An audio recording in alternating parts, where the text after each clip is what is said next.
नमस्कार। आज मैं आपको 5वें ज्योतिर्लिंग की कथा सुनाऊंगी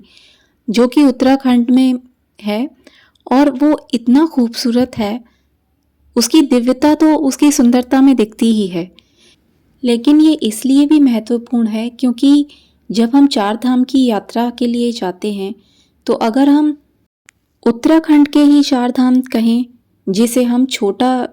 चार धाम बोलते हैं, जो सिर्फ उत्तराखंड में ही मौजूद है, जैसे यमुनोत्री, गंगोत्री, केदारनाथ, बद्रीनाथ, तो उनमें से तो ये महत्वपूर्ण है ही। और जो चार भारत के चार धाम हैं और चारों कोने पर स्थित हैं, उनमें से जो एक बद्रीनाथ है, ये वहाँ पर पाए जाते हैं, जिन्हें हम केदारेश्वर के नाम से जानते हैं। केदारेश्वर की कथा दो रूपों में है। पहली तो पांडवों ने कैसे इनके दर्शन से वरदान प्राप्त किया, और एक नर और नारायण की कथा है जो कि भगवान विष्णु ने अवतार लेकर नर नारायण के रूप में स्वयं केदारनाथ भगवान की कैसे पूजा की, पार्थिव शिवलिंग में स्थित होकर, और फिर भगवान ने प्रकट होकर इनको कैसे वरदान दिया। तो पहले हम अगर नर नारायण की बात करें तो ये कथा शिव महापुराण में है कि विष्णु भगवान ने कैसे भगवान भोलेनाथ की तपस्या की नर और नारायण के रूप में, और दोनों से प्रसन्न होकर भगवान शिव ने उन्हें वहाँ दर्शन दिए। तब उन्होंने जनहित के कल्याण के लिए ये वरदान मांगा कि प्रभु, जैसे आपने हमें दर्शन दिए वैसे ही आप कलयुग में अपने भक्तों पर दया करने के लिए हमेशा के लिए इस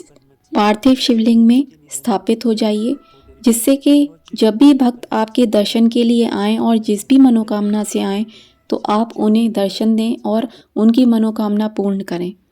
तब से भगवान ने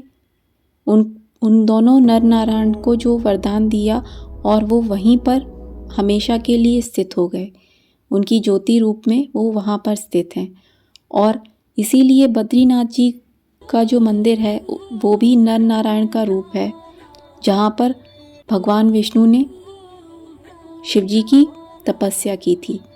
तो ये कथा तो प्रचलित है ही, और एक कथा महाभारत के अंत में जब पांडव अपने सारे जो उन्होंने बुरे कर्म करे थे उन्हें याद करके उनका पश्चाताप करने के लिए हिमालय की यात्रा करते हैं, तो वो भगवान शिव की पूजा करते हैं, उनकी बहुत तपस्या करते हैं, लेकिन भगवान भोलेनाथ उनको दर्शन नहीं देना चाहते थे। और जब वो वहाँ पर प्रकट हुए तो बैल रूप में प्रकट हुए और उन्हें पहचान लिया। और जब भीम ने उन्हें पहचान लिया तो जैसे ही उन्होंने उनकी बैल की पीछे वाली जो दो टांगें थीं वो पकड़ के खींचा, तो आधा हिस्सा तो उनके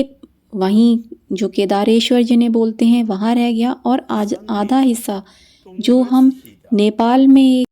पशुपति के नाम से प्रसिद्ध हैं वहाँ चला गया। तो जब भी हम चार धाम की यात्रा पर जाते हैं तो हम हमेशा केदारनाथ जी के दर्शन करते हैं, लेकिन ये यात्रा तभी संपूर्ण मानी जाती है जब हम नेपाल में पशुपतिनाथ जी के दर्शन भी कर लेते हैं, क्योंकि पशुपतिनाथ यानी जो उन्होंने पशु का अवतार लिया था, उस अवतार में वो दर्शन वो तभी पूर्ण होते हैं जब हम नेपाल के भी पशुपतिनाथ जी के दर्शन कर लेते हैं। तो इसलिए ये जो ज्योतिर्लिंग है वो बहुत ही महत्वपूर्ण है, क्योंकि भगवान विष्णु ने भगवान शिव के लिए प्रार्थना की, तपस्या करके उन्होंने वरदान मांगा, और तब वो ज्योतिर्लिंग हमारे सम्मुख भगवान की दया से प्रकट हुआ। तो इसीलिए ये बहुत ही सुंदर इस यहाँ का दृश्य, और आप देखेंगे कि यहाँ जो दिव्यता है, उत्तराखंड को हम लोग देवभूमि कहते हैं, और ये नाम बिल्कुल भगवान ने एकदम उसको सटीक दिया है, क्योंकि इतनी सुंदर है वो जगह। वहाँ पर आप जब भी जाएंगे तो आप देखेंगे कि वहाँ एक अलग ही भगवान का एहसास, उनकी अनुभूति आपको अंदर तक महसूस होती है। तो जब भी आप जाएं, यहाँ दर्शन करने के बाद